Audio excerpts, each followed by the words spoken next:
오늘 말씀을 함께 보겠습니다.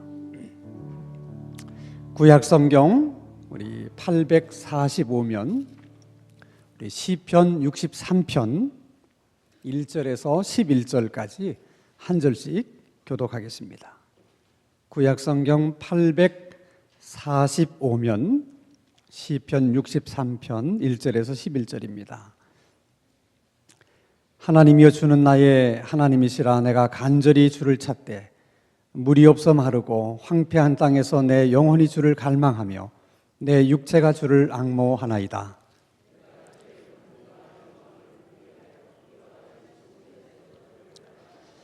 주의 인자하심이 생명보다 나음으로 내 입술이 주를 찬양할 것이라.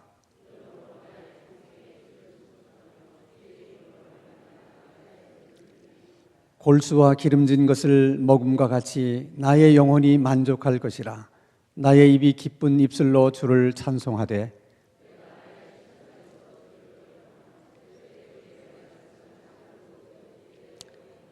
주는 나의 도움이 되셨음이라. 내가 주의 날개 그늘에서 즐겁게 부르리이다.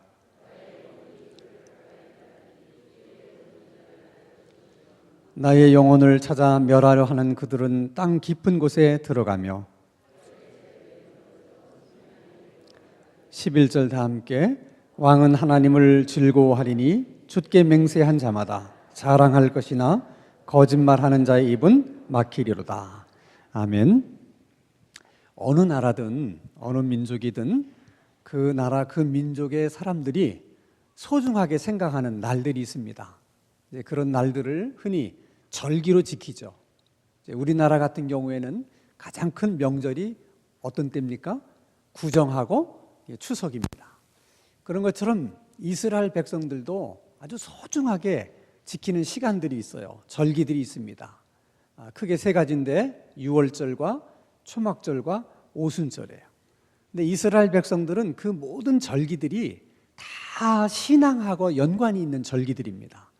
신앙적인 사건과 연관이 있어요. 그래서 그 절기를 지키는 정성이나 열심은 우리가 구정을 지키거나 추석을 지키는 것보다 훨씬 더 깊고 강합니다. 자, 유월절이라고 하는 것은 여러분 잘 아는 것처럼 이스라엘 백성들이 애굽 땅에 가서 400년 동안 애굽의 노예로 살고 있을 때 하나님이 모세를 보내셔서 그들을 다 애굽에서부터 탈출을 시킵니다. 바로 왕이 계속해서 이스라엘 백성들을 보내려고 하지 않자 하나님은 여러 가지 재앙으로 그 바로의 마음을 이게 흔듭니다. 계속해서 바로가 저항을 하니까 이제 마지막으로 하나님께서 애굽 땅에 있는 장자들을 다 죽이는 그런 죽음의 심판을 행하시겠다 이렇게 말씀을 하십니다. 그 얘기를 바로만 들은 것이 아니라 모세를 통해서 이스라엘 백성 전부가 그 얘기를 들었습니다. 처음에 그 얘기를 들었을 때는 뭐 반신반의하는 거죠. 아니 뭐 몇 가정의 장남이 죽는다고 하면 모르지만은 아니 모든 가정의 장자는 다 죽는다. 이게 뭐 실감이 나는 얘기겠습니까? 그렇지만은 하나님께서 하신 말씀이니까 사실 두렵기도 하죠. 그때 모세가 하나님께서 말씀하시기를 우리 이스라엘 백성들의 가정의 장자들은 하나님이 보호하신다고 한다. 근데 한 가지 너희들이 지켜야 될 조건이 있다. 그 장자를 대신해서 양이 죽어야 되니까 자정들마다 양 한 마리를 잡아서 그 피를 문설주 임방에 발라라. 다 그렇게 했습니다. 그리고 이제 밤이 되니까 하나님께서 죽음의 천사를 보내요. 죽음의 천사는 하나님의 명을 받은 대로 그대로 이제 심판을 합니다. 그러니까 여러분 애굽 땅에 하나님의 정말 무서운 두려운 심판이 임했던 그날 밤은 사실 공기도 달랐을 거예요. 여느 날의 밤 공기하고 어떻게 같을 수가 있겠습니까? 무서운 심판이 시작이 되는데 이스라엘 백성들은 다 두려워서 가정에서 모세가 시킨 대로 양을 잡아 문설주 임방에 피를 바르고 있습니다. 자, 심판이 시작이 되면서 이제 가정들마다 장자가 이제 죽음이 이제 이루어지는 것입니다. 여러분, 오늘날에도 장자, 큰아들에 대한 의미가 있잖아요. 그래도 뭔가 큰아들 하면, 옛날에는 장남이 대를 이었기 때문에 장자가 죽는다는 것은 그 가문이, 그 가정이 꺾이는 거예요. 이건 그냥 아들이 죽는 게 아닙니다. 그러니 기둥 같은 큰아들이 죽었을 때 그 가정이 어떻게 하겠습니까? 그 슬픔과 그 아픔은 말로 다 할 수 없잖아요. 그러니까 막 죽은 아들을 부둥켜 안고 막 우는 거예요. 통곡하는 거예요. 근데 그게 한두 가정이 아니라 전 애굽의 모든 가정이 그러니 그 통곡 소리가 얼마나 컸겠습니까? 그걸 이스라엘 백성들이 사는 곳까지 그런 통곡 소리가 들리게 될 때 그들이 얼마나 두려웠겠어요. 아마도 자고 있는 자기 아들의 얼굴을 보면서 만지면서 아이고 내 아들은 괜찮구나. 얼마나 정말 그 하나님의 은혜가 피부로 와닿겠습니까? 그리고 새벽이 되고 나서 그들이 애굽을 떠납니다. 400년 동안의 종살이를 끊고 떠나는 거예요. 구원이라는 것은 이렇게 이루어지는 거구나. 그날 밤에 있었던 그 일과 애굽을 떠나던 그 일이 항상 이렇게 교차가 되면서 그들은 그날을 잊을 수가 없는 거예요. 특별히 그 3대 명절 가운데도 그들이 유월절을 가장 크게 지키는 이유 중에 하나는 이스라엘은 늘 나라가 크지 않았기 때문에 여러 강대국들에게 항상 침략을 받아서 그 나라의 속국이 됐어요. 그럴 때마다 그들은 옛날 일을 회상하는 거예요. 우리가 애굽에서 종노릇하다가 하나님의 은혜로 그 나라에서 탈출을 해서 자유를 얻었던 그 날이 있었다. 그러니까 지금도 속국으로 있으면서 그런 날이 오기를 소망하고 기대하는 거예요. 그러니까 유월절을 그냥 지키는 것이 아니라 그 유월절에 그 옛날에 있었던 그 하나님의 기적의 사건이 재현되기를 바라는 간절한 마음을 가지고 유월절을 지키는 거예요. 그 유월절 절기에 예수님이 돌아가셨다는 거 다 아시죠? 그런 분위기 속에서 예수님이 어린 양이 돼서 십자가에서 돌아가신 거예요. 또 하나의 절기는 초막절입니다. 그들이 애굽을 떠났지만은 금방 가나안에 들어간 게 아니에요. 그들이 가나안까지 가기 위해서 그들이 걸어간 길은 이렇게 길이 잘 나 있는 고속도로와 같은 그런 대로가 아니라 길이 없는 광야를 통해서 그들이 가나안을 갑니다. 광야에는 없는 게 세 가지가 있어요. 첫째가 물이 없어요. 물. 광야에서는 물을 구할 수가 없습니다. 물이 없기 때문에 나무라든지 이런 것들이 없어요. 그러니까 한마디로 광야는 아주 삭막하고 황량한 곳입니다. 볼거리가 없어요. 아니 나무도 있고 꽃도 있고 그래야 꽃이 피는 것도 보고 꽃이 지는 것도 보고 낙엽이 떨어지는 것도 보고 새싹이 움트는 것도 보고 그래야 되는데 그런 게 없는 거예요. 그러니까 볼거리가 아무것도 없는 것이 광야입니다. 뿐만 아니라 먹거리가 없어요. 광야에는 물이 없으니까 농사를 지을 수가 없어요.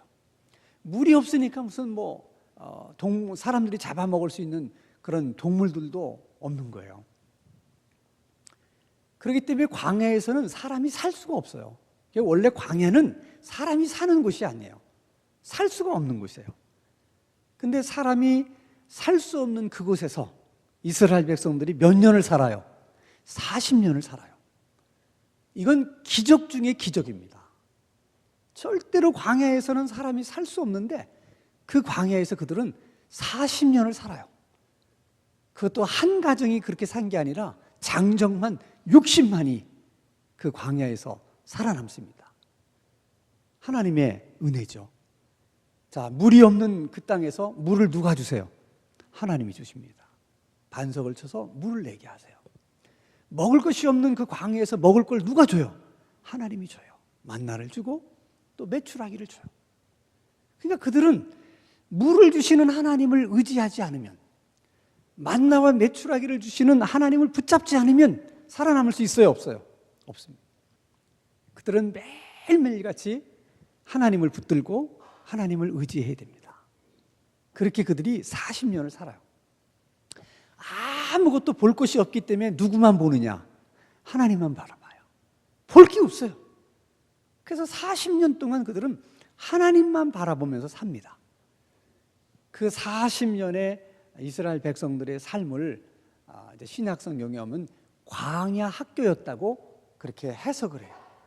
그러니까 하나님이 이스라엘 백성들을 하나님의 백성으로 만드는데 광야 학교에서 40년간을 교육시켜서 사람을 만드는 거예요. 그래서 그 애굽에서 그 400년 동안 종로를 타면서 가지고 있었던 노예 근성이 있어요. 그들은 애굽 땅에서 살 때는 누구만 의지하고 살았어요? 바로 왕만 의지하고 살았어요. 왜? 바로가 떡을 주니까. 그 누구만 바라보고 살아요? 바로만 바라보고 살았어요. 그리고 그가 떡을 주는 대가로 바로의 노예가 돼서 그가 벽돌을 구워라. 그럼 벽돌을 굽고, 뭐를 해라. 그럼 뭐를 하고, 그렇게 노예로 산 거예요.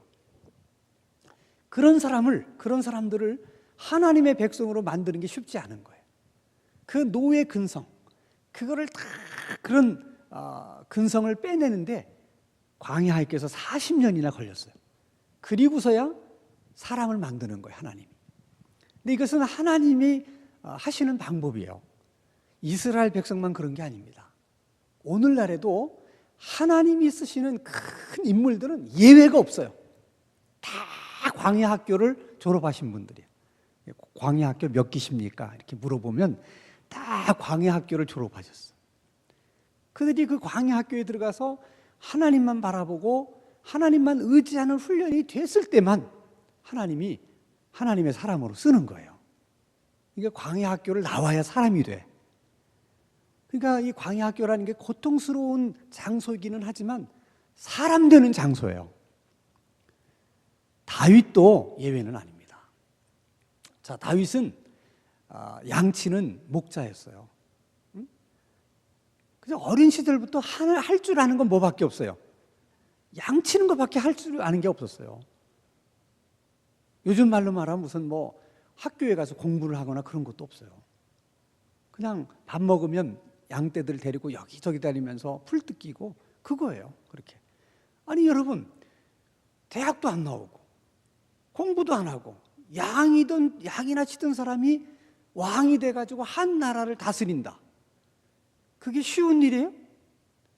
절대로 쉬운 일이 아니에요. 왕 시켜준다고 해서 다 좋아할 일이 아니라니까. 왕이 돼서 나라를 다스릴 수 있는 실력이 있어야 왕도 해먹을 만하는 거지. 나라를 다스릴 수 있는 실력이 없어 봐요. 그 자리처럼 어려운 자리가 없어요. 근데 하나님이 다윗을 기름 부어 왕으로 삼아요. 근데 하나님도 알잖아요. 실력이 없다는 거를. 양이나 치던 사람이 어떻게 한 나라를 다스릴 수 있겠습니까?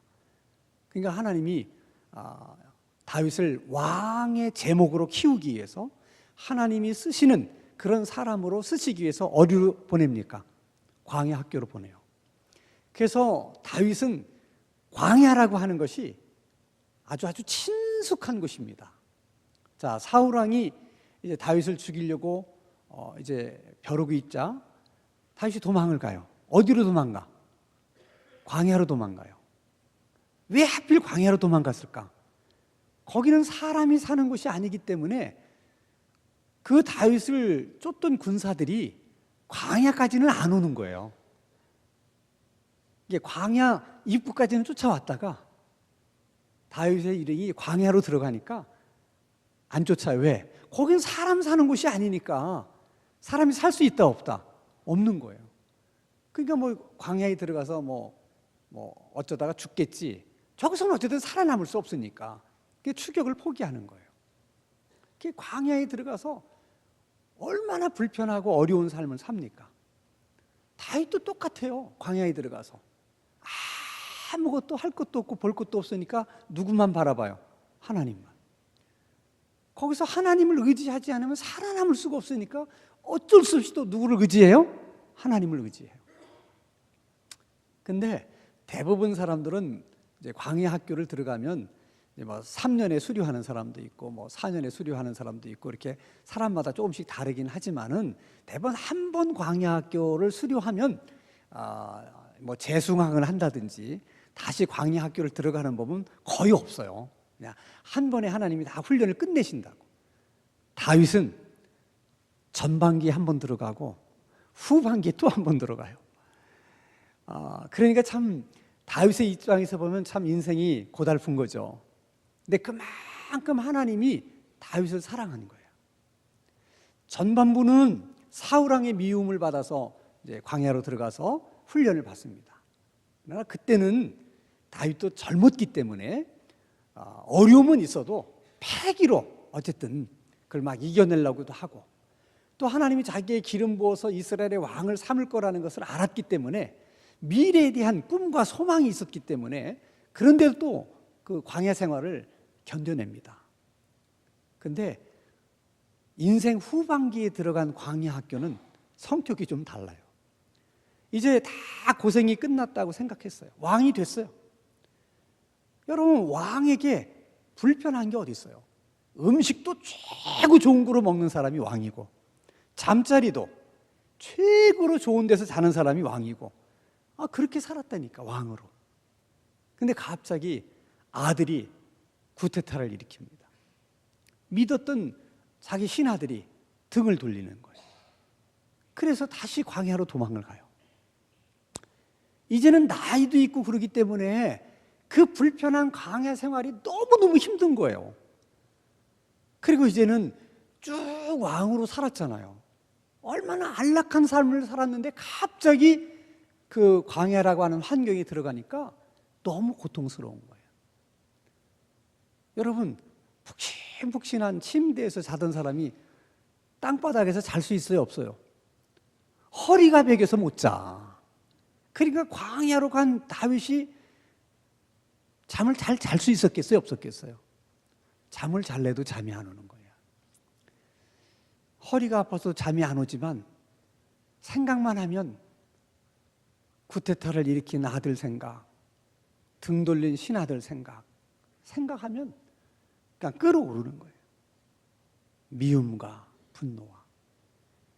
그러니까 그래도 잠이 안 오는 밤에 생각나는 것들은 전부 다 그런 놈들이야. 그러니 어떻게 편한 밤을 보낼 수 있었겠어요? 그때 만약 다윗이 매일 밤 그 사람들을 미워하고 또 복수심에 불타서 두고 봐라, 이렇게 살았다면 아마 그 광야에서 아마도 오래 살지 못하고 아마 세상을 떠났을 거야. 근데 다윗의 탁월함은 정말 견디기 어려운 후반기 광야 학교에 들어가서 정말 모든 상황은 어렵고 힘든데 그 상황 속에서도 다윗은 누구를 생각하느냐? 구테타를 일으킨 지 아들을 생각하는 것도 아니고, 자기 등 뒤에서 비수를 꽂았던 믿었던 그 신하들을 생각하는 것도 아니고, 누구를 생각하느냐? 하나님을 생각해요. 이게 실력이야. 그러니까 어떤 상황 속에 들어가도 다윗은 제일 먼저 생각하는 사람이 하나님이야. 그리고 하나님만을 바라봐요. 이게 어디서 훈련된 실력이야? 광야 학교에서. 광야 학교에서 그것이 잘 훈련됐기 때문에 어떤 상황 속에 들어가도 다윗은 하나님을 생각하게 되고 하나님만을 바라보게 돼. 그러니까 여러분, 광야 학교 출신들이 그래서 탁월한 거예요. 대부분 그렇지 않잖아요. 항상. 그뿐만 아니라 자기가 지금 처해 있는 상황을 언제나 신앙적인 사건으로, 신앙적인 상황으로 이걸 연결시켜서 바라보고 해석한다는 거예요. 이것도 굉장히 탁월한 거예요. 1절을 한번 보겠습니다. 오늘 1절 같이 읽겠습니다. 시작. 하나님이여 주는 나의 하나님이시라. 내가 간절히 주를 찾되 물이 없어 마르고 황폐한 땅에서 내 영혼이 주를 갈망하며 내 육체가 주를 앙모하나이다. 자, 광야에서 얘기했잖아요. 물이 없다고. 그러니까 마실 물이 부족하니까 목마름에 갈증이 있는 거예요. 고통이 있는 거예요, 여러분. 먹을 것이 없으니까 굶주림에 또한 고통이 있는 거예요. 그때 내가 왕궁에 있을 때는 그냥 뭐 철철 넘치는 게 물이고 그냥 뭐 철철 넘치는 게 먹을거리였는데 이 생각하면 또 잠을 못 자는 거죠. 그런데 그런 상황 속에서 다윗은 무슨 생각을 해? 내 육체가 목마르다, 내 육체가 배가 고프다, 이런 고통만 있는 게 아니라 내 안에 하나님에 대한 굶주림, 하나님에 대한 목마름, 이것이 내게는 더 크다고 하나님 앞에 얘기하는 거예요. 그러니까 배가 고플 때 여러분, 배고프다는 데만 집착하지 말고 내 영혼이 하나님 앞에 이렇게 배가 고프구나, 이 생각을 해보시라고. 내가 목마를 때 그냥 목마름의 어떤 어려움과 고통만 생각하지 말고 내가 하나님을 향한 이런 목마름이 있는가, 내가 하나님에 대한 목마름 때문에 이렇게 고통스러워하고 있는가, 이런 생각을 해보라. 다윗은 자연스럽게 그게 이루어진 거예요. 그러면서 그 상황에서 배고픈 거, 육체적으로 배가 고프다, 목마르다, 그것 때문에 고통스럽다, 그걸 한탄하는 것이 아니라 내가 그렇게 하나님을 앙망하고 있는 자신을 바라보면서 그걸 하나님 앞에 간구하는 거예요. 그러다 보니까 뭘 잊어버려? 육체적인 목마름의 고통, 육체적인 배고픔의 고통을 잃어버리는 거야. 이쪽이 더 강한 열망으로 구하기 때문에 그러는 거예요. 그게 여러분 실력이야. 실력이야. 근데 그런 실력을 어디서 훈련했다고요? 광야학교에서. 그러니까 혹시 여러분 가운데 지금 광야학교 다니시는 분이 계시면 축하합니다. 이게 보통이 아니에요. 이게 보통이 아니에요. 자, 이렇게 하나님 앞에 열망하는 마음이 있으니까 지난날 하나님과의 관련해서 좋았던 추억들, 행복했던 시간들을 생각하기 시작하는 거예요. 왜? 하나님에 대한 갈망이 막 생기니까. 마치 우리가 배가 고프면 옛날 잘 먹었던 그때가 막 떠오르는 것처럼, 먹거리들이 막 눈에 보이는 것처럼 지금 다윗이 그런 거예요. 그래서 2절에서 이렇게 얘기를 합니다. 2절 같이 읽습니다. 시작. 내가 주의 권능과 영광을 보기 위하여 이와 같이 성소에서 주를 바라보았나이다. 옛날 일을 회상하는 거야. 내가 옛날 성소에서 하나님의 음성을 들었고, 성소에서 내가 하나님을 만났고, 성소에서 내가 하나님의 은혜를 받았는데, 그때 일을 회상하는 거야. 그때 일을. 그때가 너무 좋았다는 거죠. 이런 그 하나님과 관련된 아름다운 추억들이 우리의 신앙을 건강하게 만드는 거예요. 사실 여러분, 정말 어려울 때 잘 나갔었던 때의 일을 생각하는 것은 사실 고통스러운 거예요. 그렇잖아요, 여러분. 왕년에 내가 잘 살았는데 지금 쫄딱 망해가지고 지금 어렵게 사는데 옛날 잘 살았던 생각을 생각해 보세요. 생각할수록 처량해지는 거야. 생각할수록 지금 자신의 삶이 한탄스러운 거야. 그런데 하나님과 관련된 아름다운 추억, 하나님과 관련된 아름다운 행복은 아무 상관이 없어요. 그러니까 아무리 내가 어려운 광야 학교에 있다 하더라도 하나님과 관련된 행복했던 시간들은 많이 추억을 해내도 조금 더 고통스럽지 않아요. 더 행복해지는 거예요. 사람이 어려움에 처해 있을 때 이렇게 정말 행복했던 과거의 시간들을 추억할 수 있는 추억거리가 있는 사람이 복받은 사람이야. 그래서 우리가 신앙생활하면서 그런 시간들을 많이 만들어야 돼요. 이게 제가 이제 목회를 오래 하다 보니까 이제 신방들을 많이 하게 되고 그러잖아요. 이제 어떤 분들은 뭐 연로해서 이제 교회 못 나오시는 분도 있고, 또 오랫동안 병 때문에 못 나오시는 분도 있고, 그런 분들하고 대화를 많이 하다 보면 꼭 그런 얘기 하는 거야. 젊었을 때 좋았던 그런 아름다운 추억에 대한 얘기를 해요. 어떤 사람은 자기가 그 찬양대로 있었을 때 좋았던 얘기를 해요. 그래서 그냥 하나님이 내게 한 번만 더 건강을 주시면, 내 발로 한번 다시 교회를 갈 수 있다면, 내가 한번 찬양대석에 서서 내가 찬양을 한번 부르면 소원이 없겠다, 그러는 거예요. 그게 아름다운 추억이에요. 그런 것들을 많이 만드셔야 돼. 아마도 여러분, 오늘 여러분들이 여기 나와서 앉아 있는 거를, 여러분들이 이게 얼마나 중요한 시간이고 훗날 이것이 여러분들에게 얼마나 행복한 추억으로 남을 건지 여러분 상상하지 못하실 거예요. 굉장한 거예요, 여러분. 이건 돈 주고 살 수 없는 거예요. 그러니까 시간이 있을 때, 기회가 주어질 때 열심히 하셔야 돼. 열심히. 그리고 모든 행복했던 시간들이나 추억들은요, 대부분 다른 사람과의 관계 속에서 있었던 일들이야. 혼자서 뭘 해서 굉장히 행복했다, 이런 것들은요 잘 기억이 안 나요. 다 우리가 떠올릴 수 있는 행복했던 시간들은 다 사람들과 함께 하면서 있었던 일들이야. 그러니까 여러분 지금 옆에 앉아 있고 같이 오늘 기도하러 나와 있는 여러분들이 서로가 서로에게 아름다운 추억을 만들어주는 분들이야. 그러니까 잘해야 돼, 못해야 돼? 잘해야 돼요. 웃을 일이 아니에요. 잘해야 돼요. 서로가 배려하고 격려하고 칭찬하고. 그래서 정말 이렇게 와서 기도하면서 정말 좋았고 행복한 이런 것들이 자꾸 우리 기억 속에 남아 있어야 돼. 그러면 그것이 얼마나 우리들의 신앙을 건강하게 하고, 또 우리의 어떤 다윗처럼 어떤 우리 삶의 후반기에 들어갔을 때, 우리가 어려운 노년의 시기에도 우리 삶을 행복하게 만들어줄 수 있는 거예요. 그러면 다윗이 이제 그 행복했던 시간들을 쫙 생각을 해보니까 너무 좋은 거야. 그러면서 옛날에 그런 기억들이 새롭게 나면서 하나님에 대한 은혜가 새로워지기 시작해요. 그걸 회상하니까. 그러니까 3절에서는 이렇게 고백을 합니다.